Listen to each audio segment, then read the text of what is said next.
Welcome back to Great Day, Washington. As we continue to remember George H.W. Bush this morning, we are live from the National World War II Memorial.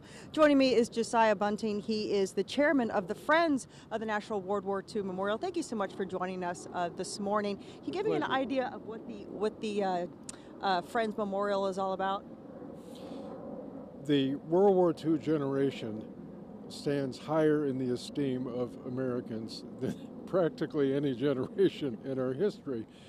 They need to be memorialized in an active way, and we exist basically, to quote Winston Churchill, so that succeeding generations are not allowed to forget their sacrifice. And we do a lot of ceremonial activity, of course, but we run a program of education in the summertime for high school teachers from all over the country who come here, and we feed them the World War II generation story so that it will be passed along. That's our business. And you know, George H.W. Bush was a committee member. He also served in the military, and we'd be remiss if we didn't reflect on that on this day in particular. He was a naval aviator, shot down. What else do we know about his military service? We know that when he was still in high school, just finishing, he had already been accepted by his university, Yale, but decided he owed his country service. This is right after Pearl Harbor. He decided to join the Navy and become a flyer, in which he did. Went to college after all of this was over, but performed gallantly, was shot down, wounded, saved almost miraculously. And then when he was told, you're cured, you can go home, said, I'm not going home, I'm staying here for the...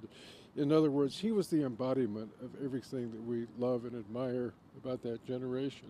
Which is why we're reflecting on his life today. Josiah, right. Thank you so much, Mr. Bunting, for sticking pleasure. around. Oh, what a pleasure. Thank you. That's right, and we are live at the World War II Memorial and talking to a volunteer here who's also spent over 20 years in the Army, but we're happy to have you this morning to reflect on George H.W.'s Navy career. We can't remember the man without speaking to his service to the country.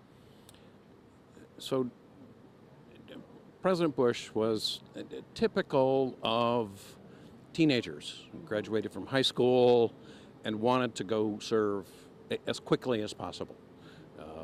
He was one that graduated from school before he went to volunteer to be a naval aviator. Right. Became the youngest naval aviator in history, and served more than 50 combat missions. I think 58 is the right number. And was actually shot down. He was shot down in action in the Philippine Sea, which is east of the Philippines. Was part of the Central Pacific campaign. He was shot down in September 1944. Mm-hmm. So very tumultuous time, and he was the only member of his crew that survived. And right now, behind us, we have the World War II Memorial. You guys are also in the span of the 75-year anniversary, where we are looking back and we are remembering a lot of those men and women from the Greatest Generation.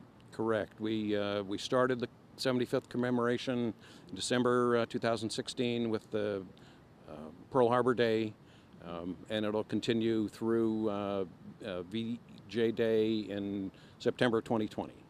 I know, as a volunteer, you're out here probably almost daily, no matter the weather conditions. And do people have questions about our president's service? I know probably want to know about George Bush's service in particular. The visitors ask about notable people all the time. Mm-hmm. I expect with the president's death last week, that this week he'll be the topic of a conversation among many visitors. That's right. Well, here. Joe, thank you so much for your time with us this morning. Oh, you're very welcome. All right, we appreciate it. So reporting live from the World War II Memorial, let's send it back to the studio.